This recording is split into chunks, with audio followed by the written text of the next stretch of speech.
वल्लभी पटेल जिंदाबाद जिंदाबाद जिंदाबाद। वल्लभी बहन संघर्ष करो, हम तुम्हारे साथ हैं।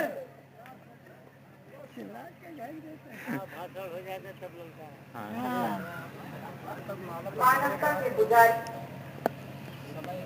महामना गौतम बुद्ध, दलितों शोषितों के मसीहा बाबा साहेब डॉक्टर भीमराव अंबेडकर, अखंड भारत के शिल्पी भारत रत्न लौह पुरुष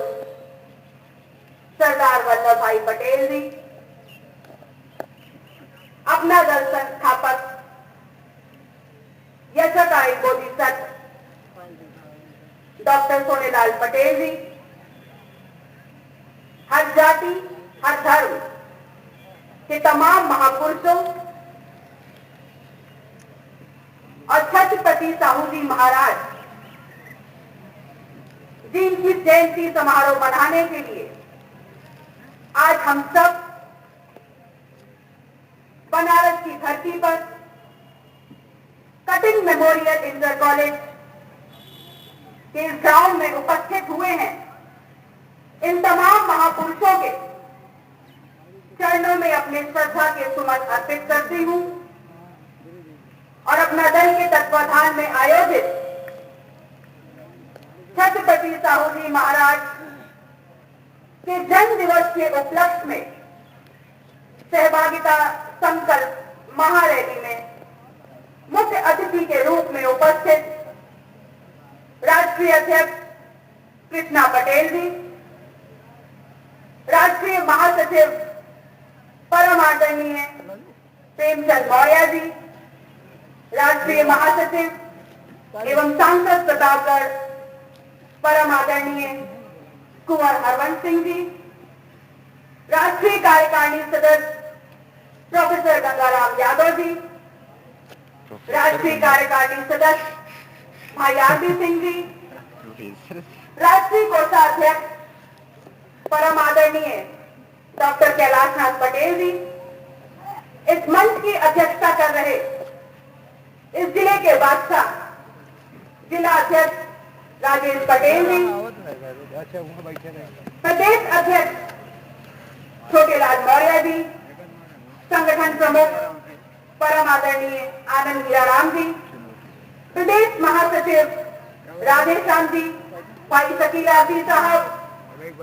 प्रदेश कार्यकारिणी सदस्य राजेश पटेल बुलबुल, भाई राम सिंह जी, विक्की मौर्य जी, अंजलि मौर्य जी, राम नयन जी, मोहम्मद मोबिन जी, इसी के साथ साथ अपना दल के तमाम मंडल, प्रदेश, जिला, विधानसभा बूथ सेक्टर अपने तमाम पदाधिकारियों का स्वागत, अभिनंदन और वंदन करती हूं। इससे पहले कि अपनी बात शुरू करूं, अपने स्तंभ, अपने तमाम कार्यकर्ताओं का, पिता तुल्य बुजुर्गों का, माताओं का, सुरक्षा में लगे सुरक्षा कर्मियों का, पत्रकार बंधुओं का, इस रैली के संयोजक जिनके सहयोग और इस रैली के प्रभारी जिनके कुशल मार्गदर्शन के बगैर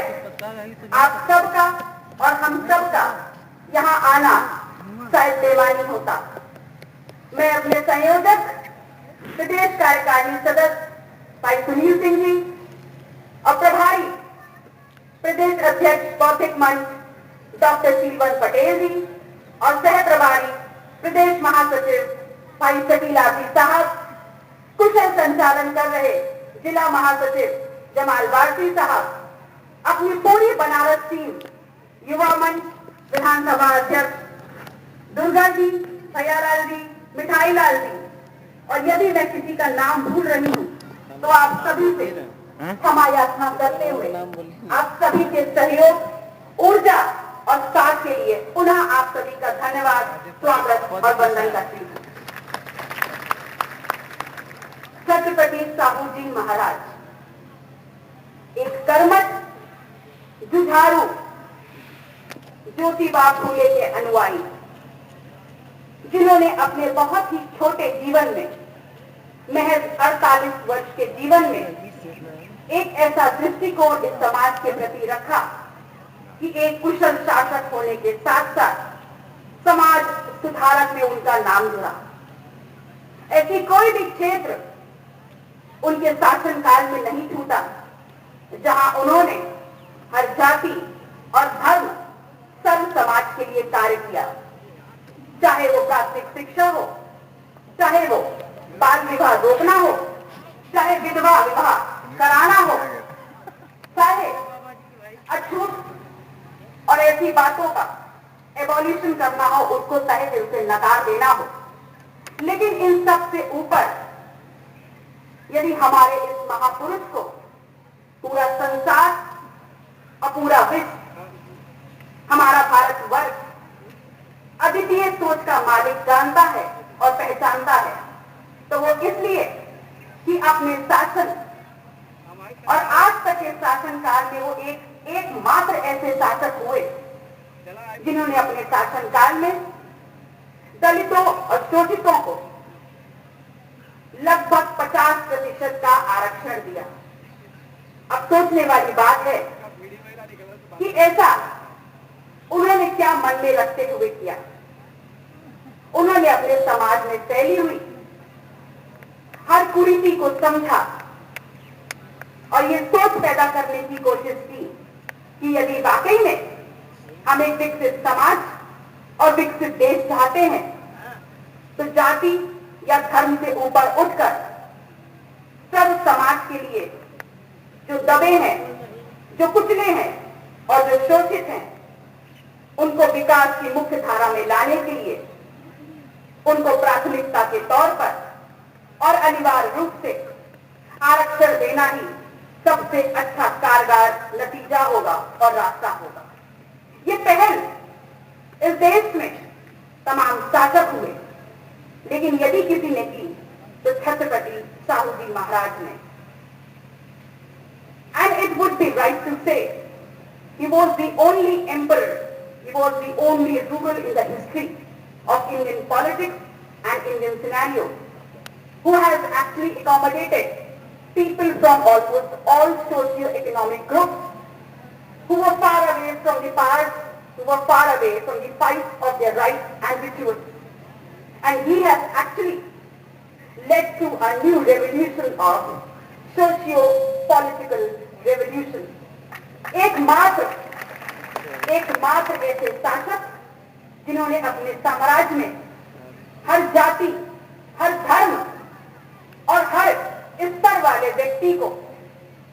सत्ता में आने का भरपूर मौका दिया और एक ऐसी पटकथा लिखी, एक नए सामाजिक राजनीतिक परिवर्तन की एक ऐसी बयान लगा दी कि आज इसके माध्यम से हम सिर उठाकर अपनी पहचान, अपना अस्तित्व इस राजनीति, इस देश के पटल पर देखते हैं।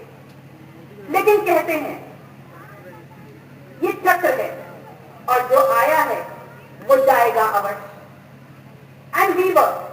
actually quite unfortunate that we lost such a social reformer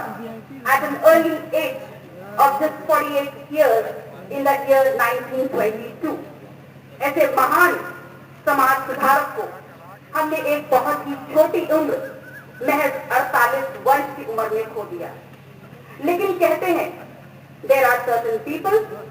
who live their life for others and once they are gone they leave their footsteps to be remembered for decades and decades. जब महान हस्तियां इस दुनिया से जाते हैं तो वो अपने पदचिन्ह, अपनी विचारधारा और अपने पदचाप छोड़ जाते हैं कि हम दशक से दशक उनकी स्मृतियों को याद करें और उनके पदचिन्हों पर चलने का संकल्प लें। और इसीलिए आज उनके जयंती समारोह को हमने सहभागिता संकल्प रैली का नाम दिया। हमें लगा कि शायद इसके माध्यम से हम अपने समाज को इस देश की राजनीति और इस देश की सत्ता में उनकी सहभागिता क्या है उसके लिए संकल्पित करा सकें और ये कह सकें कि आप यदि पूर्ण संकल्प के साथ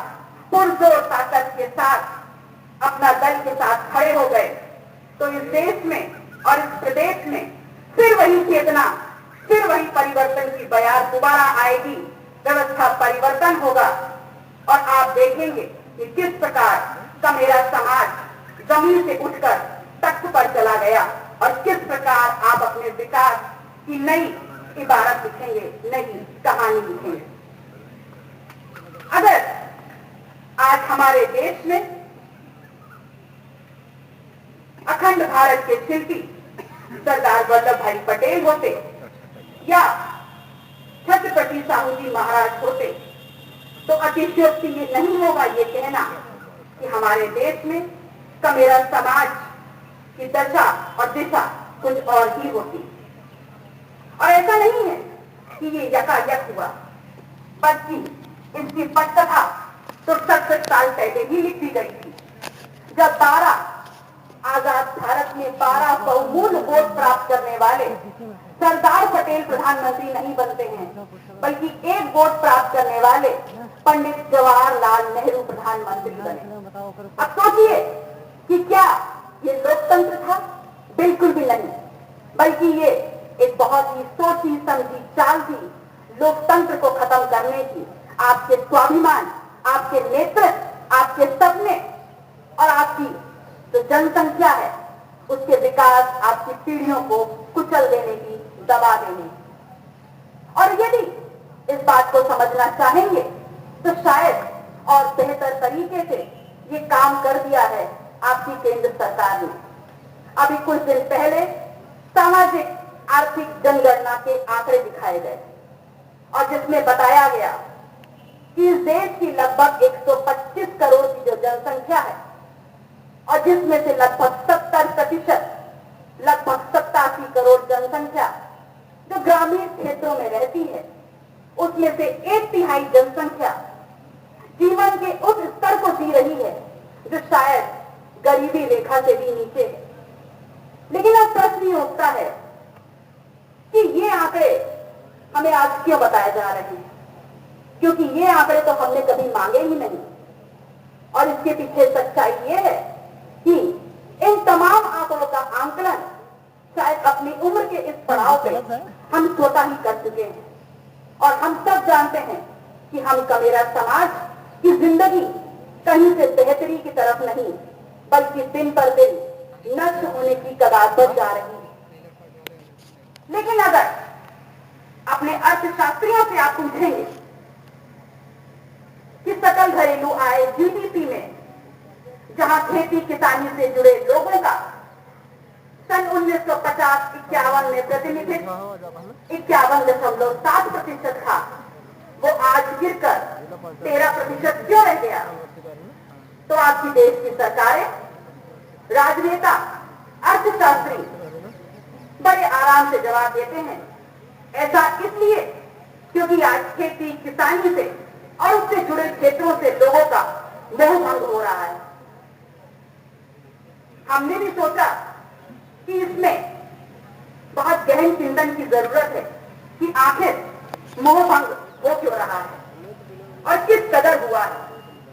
अब मैं ये नहीं कहती कि जो मैं आपसे कह रही हूं वो सिर्फ इसलिए विश्वास कर लें कि आप करना चाहते हैं, बल्कि मैं चाहती हूं कि जो भी बात हो उसमें एक तर्क शामिल है। और हम इस मंच के माध्यम से ये कहते हैं कि हमारे देश के अर्थशास्त्री यदि ये कह रहे हैं कि हमारा का मेरा समाज का मोह भंग हुआ है खेती और उससे जुड़े क्षेत्रों से, तो सरासर झूठ बोलते हैं। क्योंकि आंकड़े ये कहते हैं, अगर आप आंकड़े उठाएं कि अगर हमारा मोह भंग हुआ है तो हम गए कहां हैं, तो अर्थशास्त्री आपको जवाब देते हैं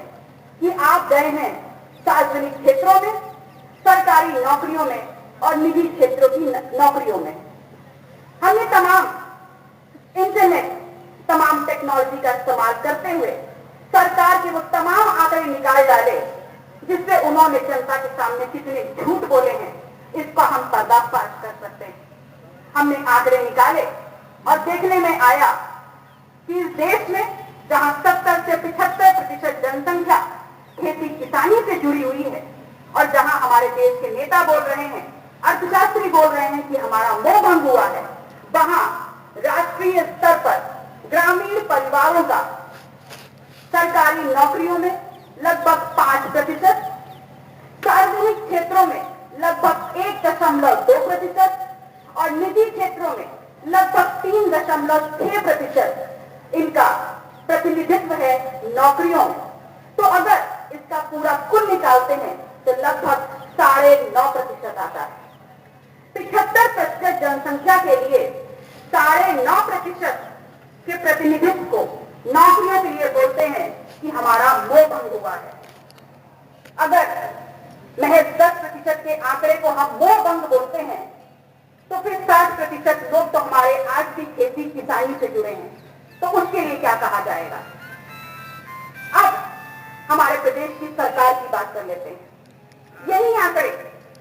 सार्वजनिक क्षेत्रों में, सरकारी क्षेत्रों में और निजी क्षेत्रों में कुछ इस प्रकार है। हमारे प्रदेश की ग्रामीण जनसंख्या लगभग 2.70 करोड़ ग्रामीण परिवार है और जिसमें से सरकारी नौकरियों में 4.2, सार्वजनिक क्षेत्रों में 1.7, बस एक खत्म हो क्षेत्रों में महज 3% का प्रतिनिधित्व। तो लगभग 8.5। हाँ उनका मम्मी बोली हम। और वहां पर भी हम ये बोलते हैं कि हमारे लोग अब खेती किसानी नहीं करना चाहते, विकल्प ढूंढ रहे हैं। तो विकल्प अगर ढूंढ लिया है तो 8.5% क्यों, 68 या 72% क्यों नहीं। आज भी 65% लोग खेती और किसानी से क्यों जुड़े हुए हैं। ये तमाम आंकड़े हमने आपको इसलिए नहीं बताए कि हम बताना चाहते, हमने आपको इसलिए बताए ताकि आप अपनी आंखें खोलें और आप समझें कि अगर 67 साल की आजादी के बाद भी आपका प्रतिनिधित्व राष्ट्रीय स्तर पर महज 9.5% और प्रदेश स्तर पर महज 8.5% है, तो सोचिए कि 70% या 72% के आंकड़े छूने के लिए 67 वर्ष नहीं बल्कि 667 वर्ष लग जाएंगे और हम किसी प्रकार बैठे रहेंगे और अपने आप को कोसते रहेंगे। तो बहुत महत्वपूर्ण है कि आप जो करें और जो भी निर्धारित करें अपने लिए, अपनी पीढ़ियों के लिए और अपने समाज के विकास के लिए, वो खुली आंख, नाक, कान और गले से निर्धारित करें। सिर्फ इसलिए विश्वास न कर लें कि किसी ने आके आपको बोल दिया, बल्कि जिस पर भी विश्वास करें उसको समझें, तोलें, तर्क करें और तब विश्वास करें। काफी दिनों से चर्चा चल रही है कि सामाजिक आर्थिक आंकड़े आपके सामने आ गए, लेकिन जातिगत आंकड़े क्यों नहीं आए। और इससे सबसे ज्यादा हो हल्ला यदि कोई मचा रहा है तो कांग्रेस पार्टी मचा रही है। लेकिन आज जब मुझे मंच मिला है तो मैं कांग्रेस पार्टी से ये जरूर पूछना चाहूंगी that when you were there in the government for 5 decades, why didn't you take the opportunity to ask this question? जब आप सत्ता में लगभग 5 दशक थे, उस वक्त आपने ये चर्चा क्यों नहीं करी।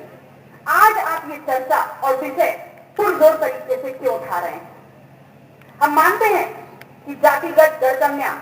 होनी चाहिए और बहुत ही जरूरी है, ना कि सिर्फ इसलिए कि हमारे देश की राजनीति और भारतीय समाज की जातिगत दरजमियां एक सच्चाई है, बल्कि इसलिए क्योंकि जो भी जनगणना आपके सामने आएगी वो हमारी केंद्र सरकार को एक बेहतर समाज बनाने के लिए, एक बेहतर समाज के विकास के लिए, देश के विकास के लिए बेहतर नीतियां बनाने की एक सुविधा उपलब्ध कराएगी। और इस मंच के माध्यम से मैं अपने परम आदरणीय प्रधानमंत्री माननीय मोदी जी से रिक्वेस्ट करना चाहूंगी कि जहां ये बात सर्वविदित है कि इस देश में सबसे बड़ी जनसंख्या का मेरा समाज है, तो उनके हितों की अनदेखी न करते हुए यदि सबसे पहले वो कोई ठोस कदम उठाना चाहते हैं तो भूमि अधिग्रहण से बात न करते हुए, नीति आयोग से बात न करते हुए सबसे पहले इस देश में राष्ट्रीय कृषि आयोग के गठन को सुनिश्चित करें।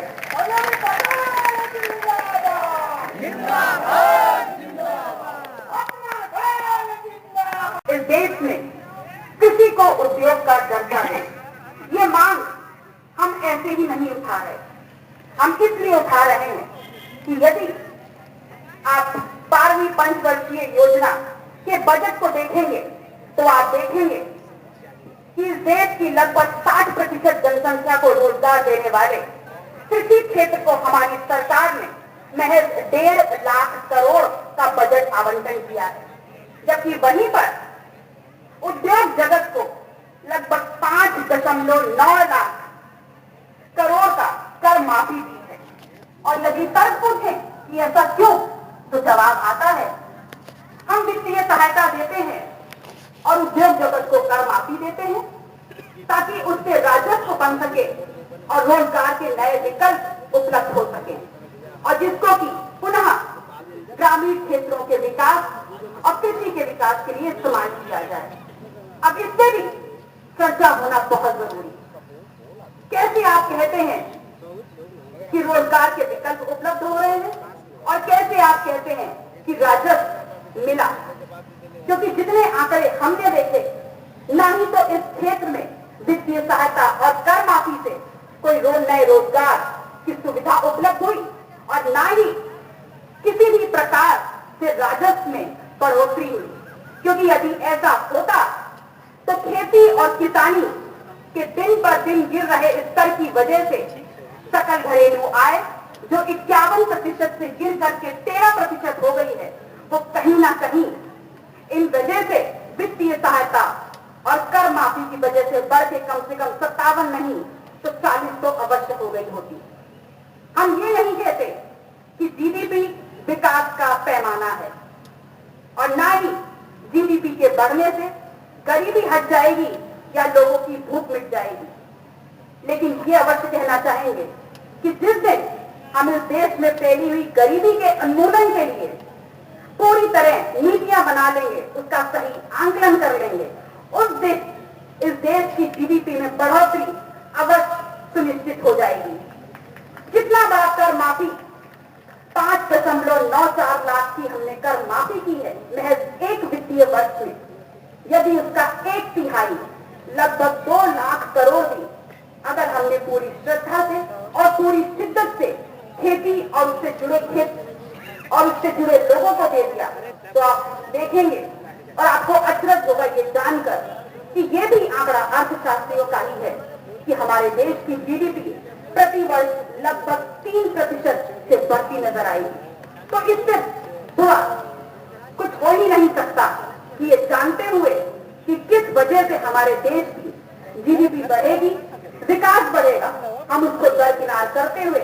महज चंद लोगों की सुविधाओं के आंकलन को देखते हुए महज चंद लोगों के लिए अपनी सरकारें चला रहे हैं और कहीं ना कहीं अपने देश की सबसे बड़ी जनसंख्या की सुविधाओं का, उनकी चर्चाओं का और उनके सपनों का गला घोट रहे हैं। आज इस देश में देखें तो बहुत सी जातियां हैं जिनके पास बहुत से लोग हैं, जिनके पास पीने को पानी नहीं है और रहने को छतें नहीं है, लेकिन उसी परिवेश में हम बात करते हैं मेट्रो लाइन की, मेट्रो सिटीज की। अब सोचिए, जब लोगों के पास छत नहीं है, पानी नहीं है, तो मेट्रो लाइन से क्या करेंगे, वाईफाई कनेक्शन से क्या करेंगे और इंटरनेट से क्या करेंगे। यदि वाकई में हम सब समाज का विकास चाहते हैं तो सबसे पहले प्राथमिकता के तौर पर और अनिवार्य रूप से इन सभी समाज को शिक्षा और रोजगार उपलब्ध कराया जाए, तभी वो विकास की मुक्त धारा में जुड़ सकते हैं। हमारे देश में अल्पसंख्यक समुदाय अनगिनत, उनकी जनसंख्या अनगिनत और अल्पसंख्यक समुदाय में यदि सबसे ज्यादा शोषण किसी का हो रहा है तो वो है मुस्लिम समुदाय। वो मुस्लिम समुदाय जिनका आज से लगभग 40 वर्ष पहले राजनीति में प्रतिनिधित्व लगभग 54% और आज के परिवेश में महज 1.5%। सोचिए क्यों? ऐसा इसलिए क्योंकि उनके वोट बैंक को सिर्फ और सिर्फ सांप्रदायिकता के आधार पर सत्ता बनाने, सरकार बनाने और सरकार गिराने के लिए ही उपयोग किया गया है। कोई भी सरकार हो, चाहे वो केंद्र सरकार की कांग्रेस हो या चाहे सपा सरकार हो, किसी भी सरकारों ने पूर्व में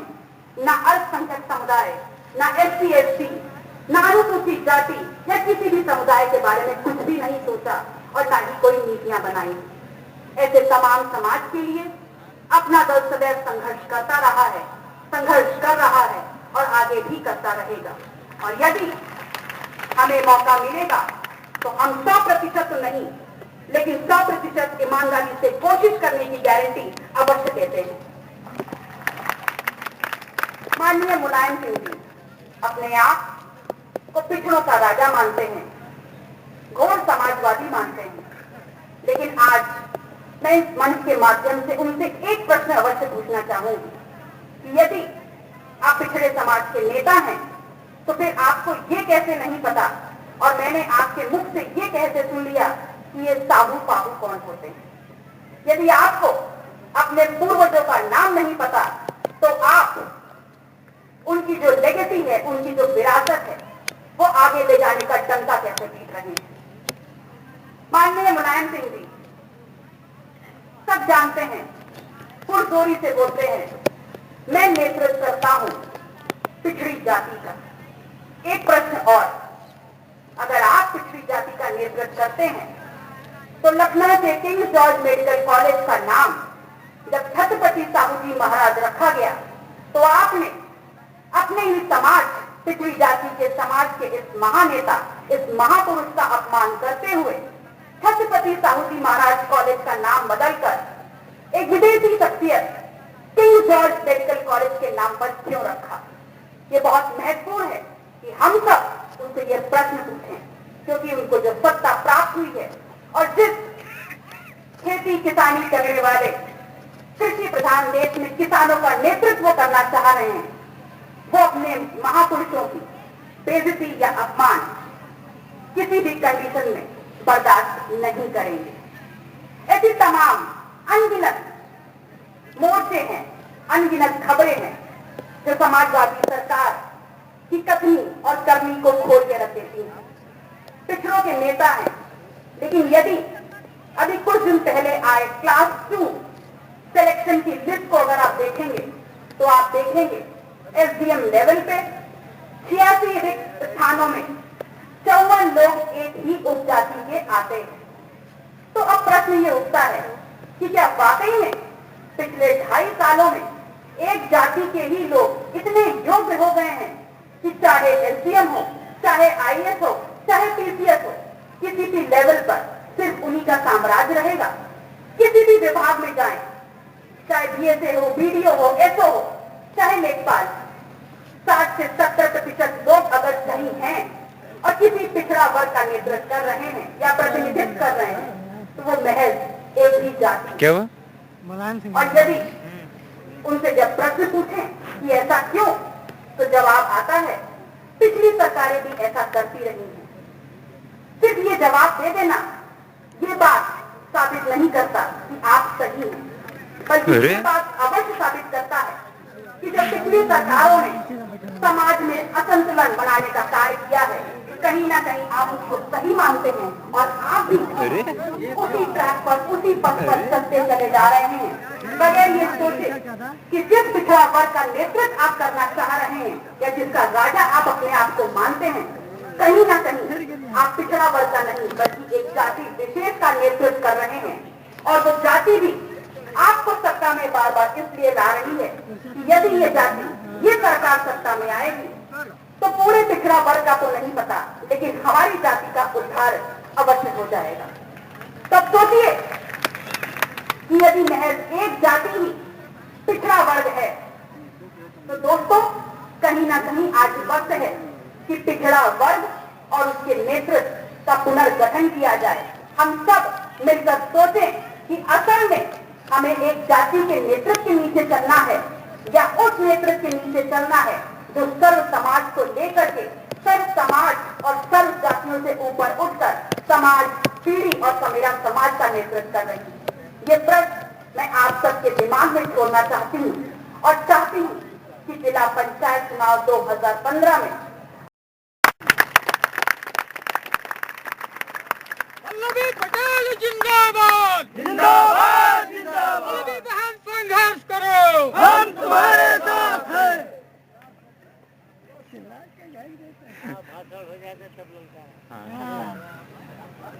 मानवता के पुजारी महामना गौतम बुद्ध दलितों शोषितों के मसीहा बाबा साहेब डॉक्टर भीमराव अंबेडकर, अखंड भारत के शिल्पी भारत रत्न लौह पुरुष सरदार वल्लभ भाई पटेल जी, अपना दल संस्थापक यशकारी बोधिसत्व डॉक्टर सोनेलाल पटेल जी, हर जाति हर धर्म के तमाम महापुरुषों और छत्रपति साहू जी महाराज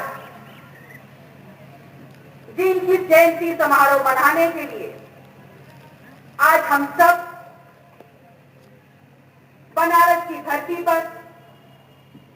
कटिंग मेमोरियल इंटर कॉलेज के इस ग्राउंड में उपस्थित हुए हैं। इन तमाम महापुरुषों के चरणों में अपने श्रद्धा के सुमन अर्पित करती हूं और अपना दल के तत्वाधान में आयोजित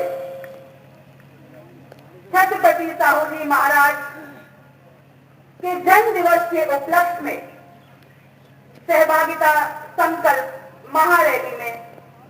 मुख्य अतिथि के रूप में उपस्थित राष्ट्रीय अध्यक्ष कृष्णा पटेल जी, राष्ट्रीय महासचिव परम आदरणीय प्रेमचंद मौर्य जी, राष्ट्रीय महासचिव एवं सांसद प्रतापगढ़ परम आदरणीय कुंवर हरवंश सिंह जी, राष्ट्रीय कार्यकारिणी सदस्य प्रोफेसर गंगाराम यादव जी, राष्ट्रीय कार्यकारिणी सदस्य भाई आरती सिंह जी, राष्ट्रीय कोषाध्यक्ष परम आदरणीय डॉक्टर कैलाशनाथ पटेल जी, इस मंच की अध्यक्षता कर रहे इस जिले के बादशाह जिला अध्यक्ष राजेश पटेल जी, प्रदेश अध्यक्ष छोटेलाल मौर्य जी, संगठन प्रमुख परम आदरणीय आनंद हीराराम जी, प्रदेश महासचिव राधेश्याम जी, भाई शकीला जी साहब, प्रदेश कार्यकारिणी सदस्य राजेश पटेल बुलबुल, भाई राम सिंह जी, विक्की मौर्य जी, अंजलि मौर्य जी, राम नयन जी, मोहम्मद मोबिन जी, इसी के साथ साथ अपना दल के तमाम मंडल, प्रदेश, जिला, विधानसभा बूथ सेक्टर अपने तमाम पदाधिकारियों का स्वागत, अभिनंदन और वंदन करती हूं। इससे पहले कि अपनी बात शुरू करूं, अपने स्तंभ अपने तमाम कार्यकर्ताओं का, पिता तुल्य बुजुर्गों का, माताओं का, सुरक्षा में लगे सुरक्षा कर्मियों का, पत्रकार बंधुओं का, इस रैली के संयोजक जिनके सहयोग और इस रैली के प्रभारी जिनके कुशल मार्गदर्शन के बगैर आप सबका और हम सबका यहाँ आना शायद बेमानी होता। मैं अपने संयोजक प्रदेश कार्यकारिणी सदस्य भाई सुनील सिंह जी और प्रभारी प्रदेश अध्यक्ष बौद्धिक मंच डॉक्टर सीलवन पटेल जी और सह प्रभारी प्रदेश महासचिव भाई शकीला जी साहब, कुशल संचालन कर रहे जिला महासचिव जमाल वारसी साहब, अपनी पूरी बनारस टीम,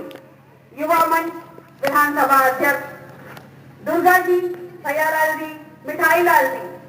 और यदि मैं किसी का नाम भूल रही हूँ तो आप सभी से क्षमा याचना करते हुए आप सभी के सहयोग, ऊर्जा और साथ के लिए पुनः आप सभी का धन्यवाद, स्वागत और वंदन करती हूँ।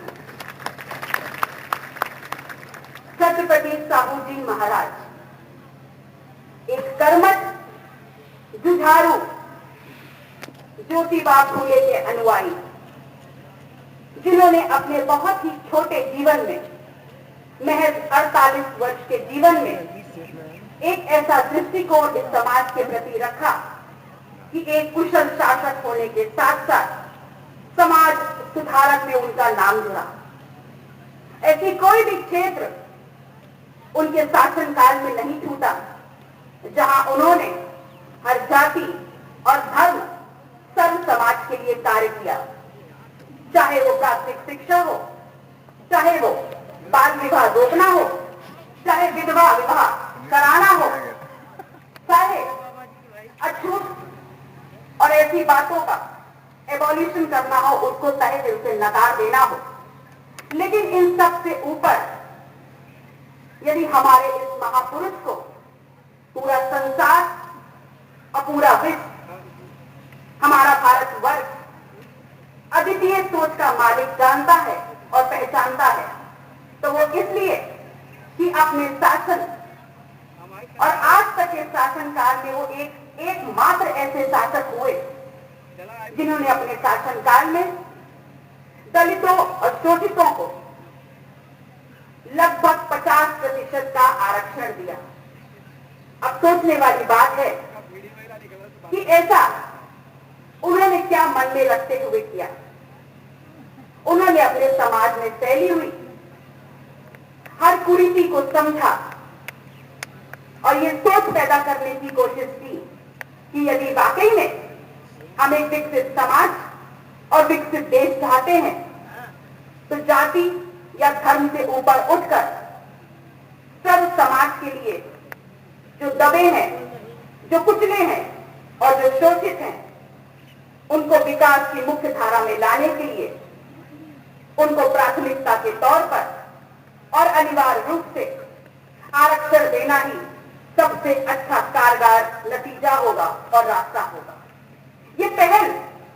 इस देश में तमाम शासक हुए, लेकिन यदि किसी ने की तो छत्रपति साहू जी महाराज ने। And it would be right to say he was the only emperor, he was the only ruler in the history of Indian politics and Indian scenario who has actually accommodated people from almost all socio-economic groups who were far away from the past, who were far away from the fight of their rights and rituals. And he has actually led to a new revolution of socio-political revolution. एकमात्र ऐसे शासक जिन्होंने अपने साम्राज्य में हर जाति, हर धर्म और हर स्तर वाले व्यक्ति को सत्ता में आने का भरपूर मौका दिया और एक ऐसी पटकथा लिख दी, एक नए सामाजिक राजनीतिक परिवर्तन की एक ऐसी बयान लगा दी कि आज इसके माध्यम से हम सिर उठाकर अपनी पहचान, अपना अस्तित्व इस राजनीति, इस देश के पटल पर देखते हैं। लेकिन कहते हैं ये चक्र है और जो आया है वो जाएगा अवश्य। And we were actually quite unfortunate that we lost such a social reformer at an early age of just 48 years in the year 1922. ऐसे महान समाज सुधारक को हमने एक बहुत ही छोटी उम्र, महज 48 वर्ष की उम्र में खो दिया। लेकिन कहते हैं there are certain people who live their life for others, and once they are gone, they leave their footsteps to be remembered for decades and decades. जब महान हस्तियां इस दुनिया से जाते हैं तो वो अपने पदचिन्ह, अपनी विचारधारा और अपने पदचाप छोड़ जाते हैं कि हम दशक से दशक उनकी स्मृतियों को याद करें और उनके पदचिन्हों पर चलने का संकल्प लें। और इसीलिए आज उनके जयंती समारोह को हमने सहभागिता संकल्प रैली का नाम दिया। हमें लगा कि शायद इसके माध्यम से हम अपने समाज को इस देश की राजनीति और इस देश की सत्ता में उनकी सहभागिता क्या है उसके लिए संकल्पित करा सकें और ये कह सकें कि आप यदि पूर्ण संकल्प के साथ, पुरजोर ताकत के साथ अपना दल के साथ खड़े हो गए तो इस देश में और इस प्रदेश में फिर वही चेतना, फिर वही परिवर्तन की बयार दोबारा आएगी, व्यवस्था परिवर्तन होगा और आप देखेंगे कि किस प्रकार का मेरा समाज जमीन से उठकर तख्त पर चला गया और किस प्रकार आप अपने विकास की नई इबारत लिखेंगे, नई कहानी लिखेंगे। अगर आज हमारे देश में अखंड भारत के शिल्पी सरदार वल्लभ भाई पटेल होते या छत्रपति साहू जी महाराज होते तो अतिशयोक्ति ये नहीं होगा ये कहना कि हमारे देश में कमेरा समाज की दशा और दिशा कुछ और ही होती। और ऐसा नहीं है कि ये यकायक हुआ, बल्कि इसकी पटकथा तो 67 साल पहले ही लिखी गई थी, जब 12 आजाद भारत में 12 बहुमूल्य वोट प्राप्त करने वाले सरदार पटेल प्रधानमंत्री नहीं बनते हैं, बल्कि एक वोट प्राप्त करने वाले पंडित जवाहरलाल नेहरू प्रधानमंत्री बने। अब सोचिए कि क्या ये लोकतंत्र था? बिल्कुल भी नहीं, बल्कि ये एक बहुत ही सोची समझी चाल थी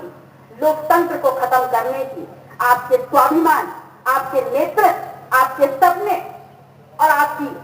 जो जनसंख्या है उसके विकास, आपकी पीढ़ियों को कुचल देने की, दबा देने की। और यदि इस बात को समझना चाहेंगे तो शायद और बेहतर तरीके से ये काम कर दिया है आपकी केंद्र सरकार ने। अभी कुछ दिन पहले सामाजिक आर्थिक जनगणना के आंकड़े दिखाए गए और जिसमें बताया गया कि इस देश की लगभग 125 करोड़ की जो जनसंख्या है और जिसमें से लगभग 70%, लगभग 87 करोड़ जनसंख्या जो ग्रामीण क्षेत्रों में रहती है, उसमें से 1/3 जनसंख्या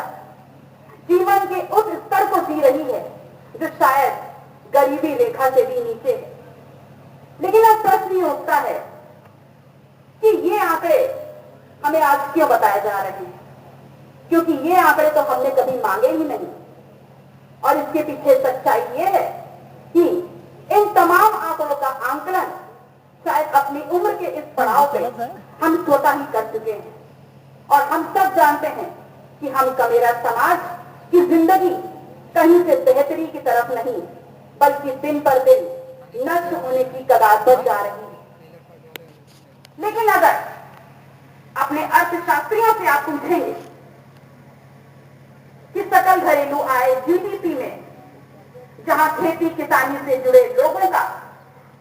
सन 1950-51 में प्रतिनिधित्व 51.7% था, वो आज गिरकर 13% क्यों रह गया? तो आपकी देश की सरकारें, राजनेता, अर्थशास्त्री बड़े आराम से जवाब देते हैं, ऐसा इसलिए क्योंकि आज खेती किसानी से और उससे जुड़े क्षेत्रों से लोगों का मोह भंग हो रहा है। हमने भी सोचा कि इसमें बहुत गहन चिंतन की जरूरत है कि आखिर मोह भंग हो क्यों रहा है और किस कदर हुआ है। अब मैं ये नहीं कहती कि जो मैं आपसे कह रही हूं वो सिर्फ इसलिए विश्वास कर ले कि आप करना चाहते हैं, बल्कि मैं चाहती हूं कि जो भी बात हो उसमें एक तर्क शामिल है। और हम इस मंच के माध्यम से ये कहते हैं कि हमारे देश के अर्थशास्त्री यदि ये कह रहे हैं कि हमारा कमेरा समाज का मोह भंग हुआ है खेती और उससे जुड़े क्षेत्रों से, तो वो सरासर झूठ बोलते हैं। क्योंकि आंकड़े ये कहते हैं, अगर आप आंकड़े उठाएं कि अगर हमारा मोह भंग हुआ है तो हम गए कहां हैं, तो अर्थशास्त्री आपको जवाब देते हैं कि आप गए हैं सार्वजनिक क्षेत्रों में, सरकारी नौकरियों में और निजी क्षेत्रों की नौकरियों में। हमने तमाम इंटरनेट, तमाम टेक्नोलॉजी का इस्तेमाल करते हुए सरकार के वो तमाम आंकड़े निकाल डाले जिससे उन्होंने जनता के सामने कितने झूठ बोले हैं, इसका हम पर्दाफाश कर सकते हैं। हमने आंकड़े निकाले और देखने में आया कि इस देश में जहां 70 से 75% जनसंख्या खेती किसानी से जुड़ी हुई है और जहां हमारे देश के नेता बोल रहे हैं, अर्थशास्त्री बोल रहे हैं कि हमारा मोह भंग हुआ है, वहां राष्ट्रीय स्तर पर ग्रामीण परिवारों का सरकारी नौकरियों में लगभग 5%, सार्वजनिक क्षेत्रों में लगभग 1.2% और निजी क्षेत्रों में लगभग 3.6% इनका प्रतिनिधित्व है नौकरियों। तो अगर इसका पूरा कुल निकालते हैं तो लगभग 9.5% आता है। 75% जनसंख्या के लिए 9.5% के प्रतिनिधित्व को नौकरियों के लिए बोलते हैं कि हमारा मोह भंग हुआ है। अगर महज 10% के आंकड़े को हम मोह भंग बोलते हैं तो फिर 60% लोग तो हमारे आज की खेती किसानी से जुड़े हैं, तो उसके लिए क्या कहा जाएगा। अब हमारे प्रदेश की सरकार की बात कर लेते हैं। यही आंकड़े सार्वजनिक क्षेत्रों में, सरकारी क्षेत्रों में और निजी क्षेत्रों में कुछ इस प्रकार है। हमारे प्रदेश की ग्रामीण जनसंख्या लगभग 2.70 करोड़ ग्रामीण परिवार है और जिसमें से सरकारी नौकरियों में 4.2, सार्वजनिक क्षेत्रों में 1.7, बस और ये निजी खत्म हो- क्षेत्रों में महज 3% का प्रतिनिधित्व है। तो लगभग नहीं। 8.5%। हाँ, उनका मम्मी बोली हैं। और वहां पर भी हम ये बोलते हैं कि हमारे लोग अब खेती किसानी नहीं करना चाहते, विकल्प ढूंढ रहे हैं। तो विकल्प अगर ढूंढ लिया है तो 8.5% क्यों, 68.5 या 72% क्यों नहीं। आज भी 65% लोग खेती और किसानी से क्यों जुड़े हुए हैं। ये तमाम आंकड़े हमने आपको इसलिए नहीं बताए कि हम बताना चाहते थे, हमने आपको इसलिए बताए ताकि आप अपनी आंखें खोलें और आप समझें कि अगर 67 साल की आजादी के बाद भी आपका प्रतिनिधित्व राष्ट्रीय स्तर पर महज 9.5% और प्रदेश स्तर पर महज 8.5% है, तो सोचिए कि 70% या 72% के आंकड़े छूने के लिए 67 वर्ष नहीं बल्कि 667 वर्ष लग जाएंगे और हम किसी प्रकार बैठे रहेंगे और अपने आप को कोसते रहेंगे। तो बहुत महत्वपूर्ण है कि आप जो करें और जो भी निर्धारित करें अपने लिए, अपनी पीढ़ियों के लिए और अपने समाज के विकास के लिए, वो खुली आंख, नाक, कान और गले से निर्धारित करें। सिर्फ इसलिए विश्वास न कर लें कि किसी ने आके आपको बोल दिया, बल्कि जिस पे भी विश्वास करें उसको समझें, तोलें, तर्क करें और तब विश्वास करें। काफी दिनों से चर्चा चल रही है कि सामाजिक आर्थिक आंकड़े आपके सामने आ गए, लेकिन जातिगत आंकड़े क्यों नहीं आए। और इससे सबसे ज्यादा हो हल्ला यदि कोई मचा रहा है तो कांग्रेस पार्टी मचा रही है। लेकिन आज जब मुझे मंच मिला है तो मैं कांग्रेस पार्टी से ये जरूर पूछना चाहूंगी that when you were there in the government for 5 decades, why didn't you take the opportunity to ask this question? जब आप सत्ता में लगभग 5 दशक थे, उस वक्त आपने ये चर्चा क्यों नहीं करी। आज आप ये चर्चा और विषय पुरजोर तरीके से क्यों उठा रहे हैं। हम मानते हैं कि जातिगत दरकमियां होनी चाहिए और बहुत ही जरूरी है, न कि सिर्फ इसलिए कि हमारे देश की राजनीति और भारतीय समाज की जातिगत दरकमियां एक सच्चाई है, बल्कि इसलिए क्योंकि जो भी जनगणना आपके सामने आएगी वो हमारी केंद्र सरकार को एक बेहतर समाज बनाने के लिए, एक बेहतर समाज के विकास के लिए, देश के विकास के लिए बेहतर नीतियां बनाने की एक सुविधा उपलब्ध कराएगी। और इस मंच के माध्यम से मैं अपने परम आदरणीय प्रधानमंत्री माननीय मोदी जी से रिक्वेस्ट करना चाहूंगी कि जहां ये बात सर्वविदित है कि इस देश में सबसे बड़ी जनसंख्या का मेरा समाज है, तो उनके हितों की अनदेखी न करते हुए यदि सबसे पहले वो कोई ठोस कदम उठाना चाहते हैं तो भूमि अधिग्रहण से बात न करते हुए, नीति आयोग से बात न करते हुए सबसे पहले इस देश में राष्ट्रीय कृषि आयोग के गठन को सुनिश्चित करें।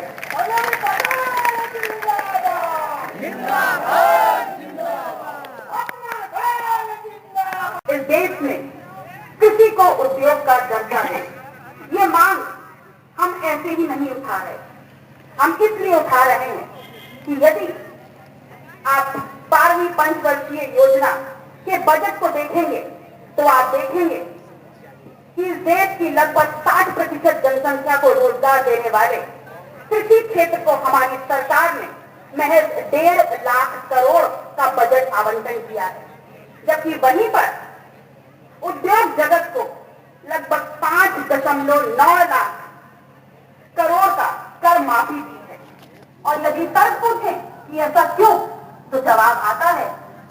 हम वित्तीय सहायता देते हैं और उद्योग जगत को कर माफी देते हैं ताकि उससे राजस्व बन सके और रोजगार के नए विकल्प उपलब्ध हो सके, और जिसको कि पुनः ग्रामीण क्षेत्रों के विकास और कृषि के विकास के लिए इस्तेमाल किया जाए। अब इससे भी चर्चा होना बहुत जरूरी। कैसे आप कहते हैं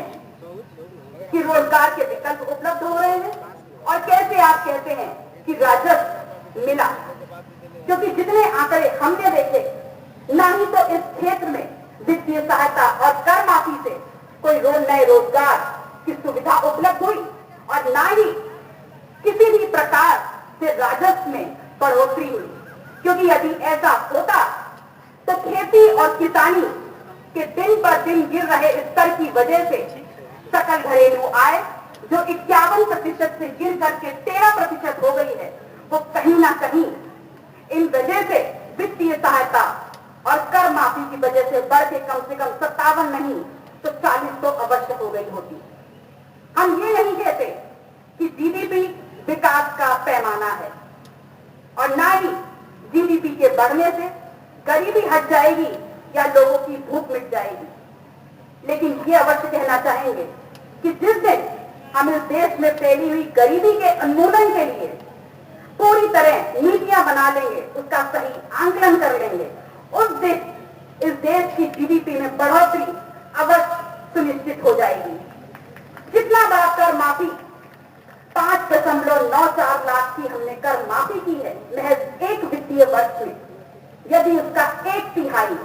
लगभग 2 लाख करोड़ भी अगर हमने पूरी श्रद्धा से और पूरी शिद्दत से खेती और उससे जुड़े लोगों को दे दिया, तो आप देखेंगे और आपको अचरज होगा ये जानकर कि ये भी आंकड़ा अर्थशास्त्रियों का ही है कि हमारे देश की जीडीपी प्रति वर्ष लगभग 3% से बढ़ती नजर आई। तो इससे बुरा कुछ हो ही नहीं सकता कि ये जानते हुए कि किस वजह से हमारे देश की जीडीपी बढ़ेगी, विकास बढ़ेगा, हम उसको दरकिनार करते हुए महज चंद लोगों की सुविधाओं के आंदोलन को देखते हुए महज चंद लोगों के लिए अपनी सरकारें चला रहे हैं और कहीं ना कहीं अपने देश की सबसे बड़ी जनसंख्या की सुविधाओं का,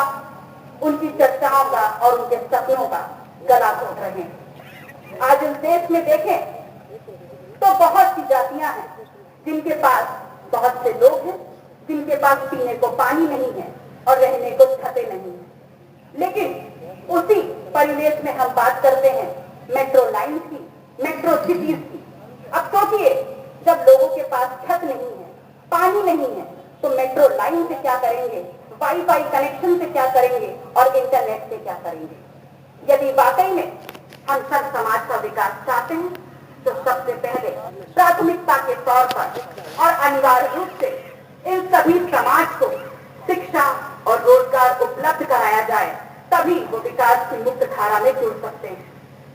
हमारे देश में अल्पसंख्यक समुदाय अनगिनत, उनकी जनसंख्या अनगिनत और अल्पसंख्यक समुदाय में यदि सबसे ज्यादा शोषण किसी का हो रहा है तो वो है मुस्लिम समुदाय। वो मुस्लिम समुदाय जिनका आज से लगभग 40 वर्ष पहले राजनीति में प्रतिनिधित्व लगभग 54% और आज के परिवेश में महज 1.5%। सोचिए क्यों? ऐसा इसलिए क्योंकि उनके वोट बैंक को सिर्फ और सिर्फ सांप्रदायिकता के आधार पर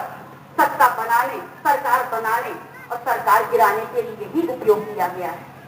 कोई भी सरकार हो, चाहे वो केंद्र सरकार की कांग्रेस हो या चाहे सपा सरकार हो, किसी भी सरकारों ने पूर्व में ना अल्पसंख्यक समुदाय, ना SC ST, ना अनुसूचित जाति या किसी भी समुदाय के बारे में कुछ भी नहीं सोचा और ना ही कोई नीतियां बनाई। ऐसे तमाम समाज के लिए अपना दल सदैव संघर्ष करता रहा है, संघर्ष कर रहा है और आगे भी करता रहेगा। और यदि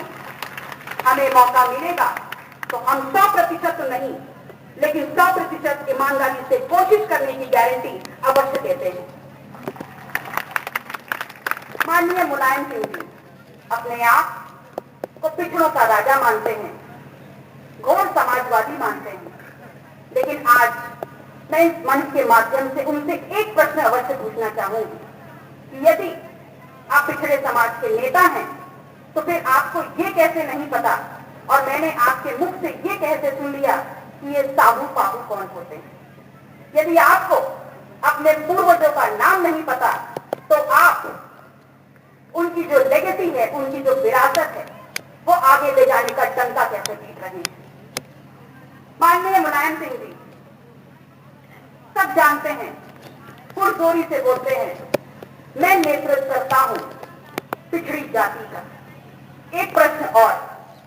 अगर आप पिछड़ी जाति का नेतृत्व करते हैं तो लखनऊ के किंग जॉर्ज मेडिकल कॉलेज का नाम जब छत्रपति साहू जी महाराज रखा गया तो आपने अपने ही समाज, पिछड़ी जाति के समाज के इस महानेता, इस महापुरुष का अपमान करते हुए छत्रपति साहू जी महाराज कॉलेज का नाम बदलकर एक विदेशी शख्सियत किंग जॉर्ज मेडिकल कॉलेज के नाम पर क्यों रखा। ये बहुत महत्वपूर्ण है कि हम सब उनसे ये प्रश्न पूछें, क्योंकि उनको जो सत्ता प्राप्त हुई है और जिस खेती किसानी करने वाले कृषि प्रधान देश में किसानों का नेतृत्व करना चाह रहे हैं, वो अपने महापुरुषों की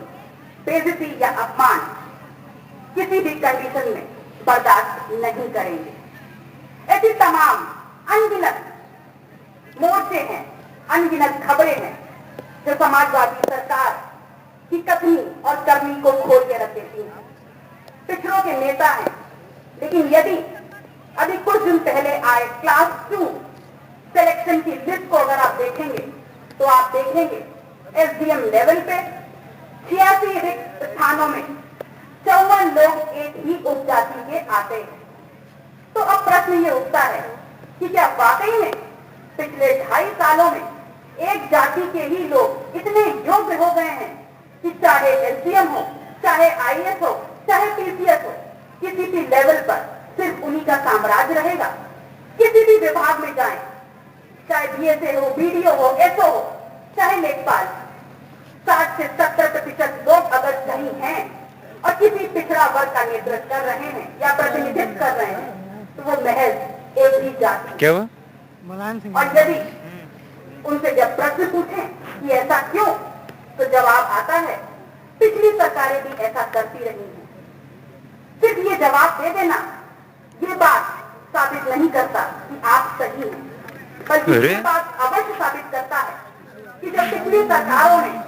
समाज में असंतुलन बनाने का कार्य किया है, कहीं ना कहीं आप उसको सही मानते हैं और आप भी उसी ट्रैक पर, उसी पथ पर चलते चले जा रहे हैं, बगैर ये सोचे कि जिस पिछड़ा वर्ग का नेतृत्व आप करना चाह रहे हैं या जिसका राजा आप अपने आप को मानते हैं, कहीं ना कहीं आप पिछड़ा वर्ग का नहीं बल्कि एक जाति विशेष का नेतृत्व कर रहे हैं। और वो जाति भी आपको सत्ता में बार बार इसलिए ला रही है कि यदि ये जाति, ये सरकार सत्ता में आएगी तो पूरे पिछड़ा वर्ग का तो नहीं पता, लेकिन हमारी जाति का उद्धार अवश्य हो जाएगा। तब सोचिए कि यदि महज एक जाति ही पिछड़ा वर्ग है तो दोस्तों कहीं ना कहीं आज वक्त है कि पिछड़ा वर्ग और उसके नेतृत्व का पुनर्गठन किया जाए। हम सब करते हुए मंच पर उपस्थित राष्ट्रीय उपाध्यक्ष पल्लवी पटेल, राष्ट्रीय महासचिव प्रेमचंद मौर्य जी, प्रतापगढ़ की धरती से चलकर आए सांसद राष्ट्रीय महासचिव हरवंश सिंह, राष्ट्रीय कोषाध्यक्ष कैलाश नाथ जी, राष्ट्रीय नेता बड़े भाई गंगाराम यादव जी, आरबी पटेल जी, प्रदेश के नेता राजनाथ जी,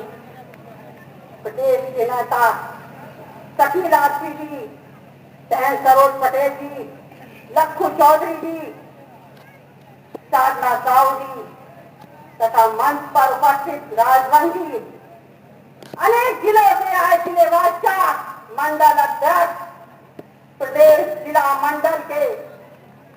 सभी छोटे बड़े पदाधिकारी,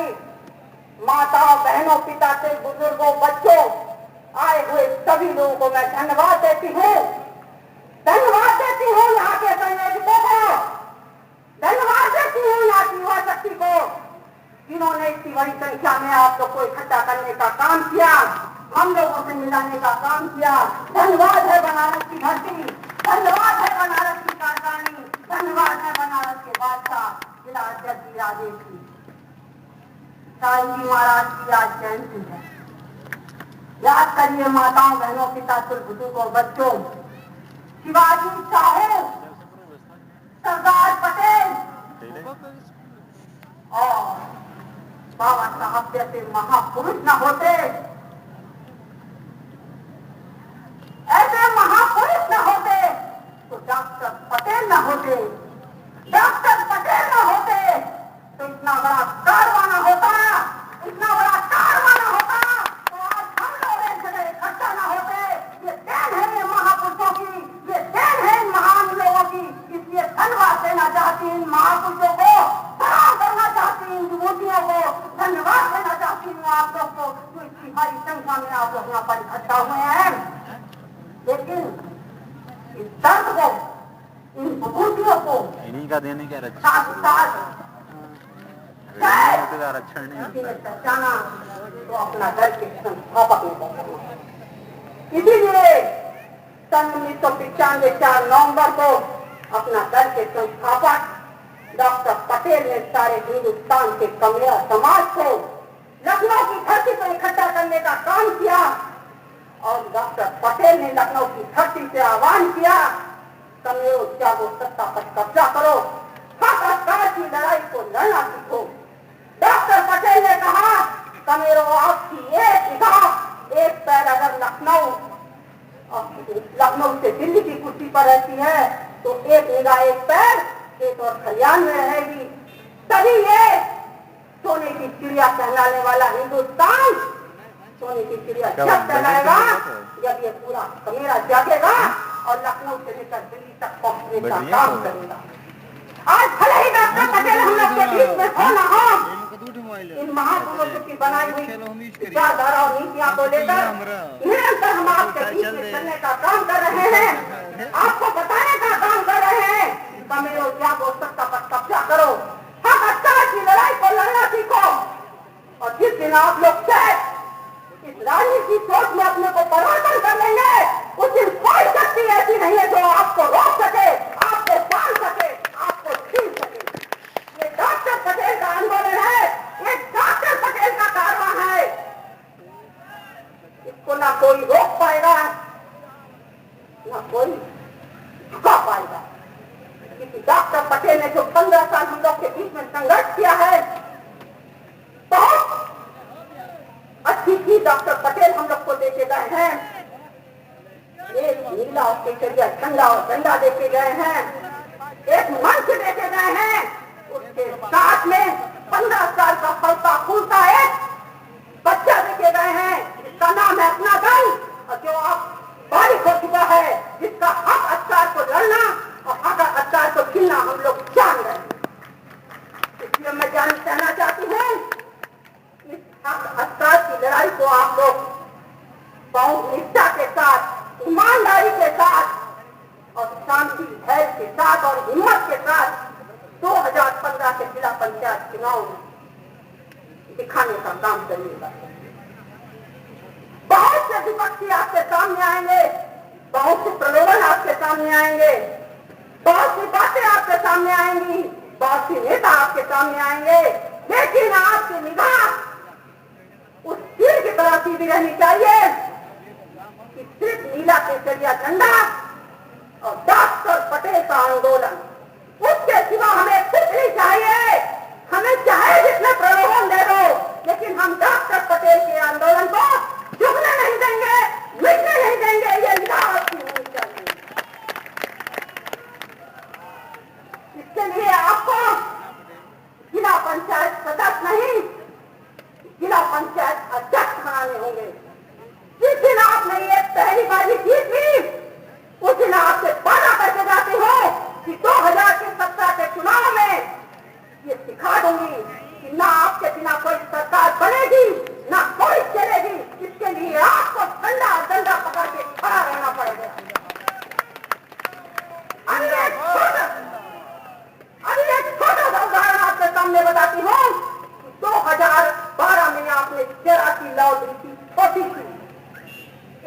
विधायक जीता था, उसका परिणाम आपके सामने जीता जाता है। 2014 में सबसे बड़ी कुर्सी दिल्ली में, उस कुर्सी पे बैठने वाले प्रधानमंत्री ने बड़ी विपक्ष की पार्टियां होने के साथ साथ, सत्ता में पार्टियां होने के साथ साथ सही पहचाना तो आपकी शक्ति को पहचाना था मोदी जी ने, जिसका पर जीता जागता उदाहरण आपके सामने है कि भले ही उन्होंने आपको 2 सीट दी थी, लेकिन आपके जज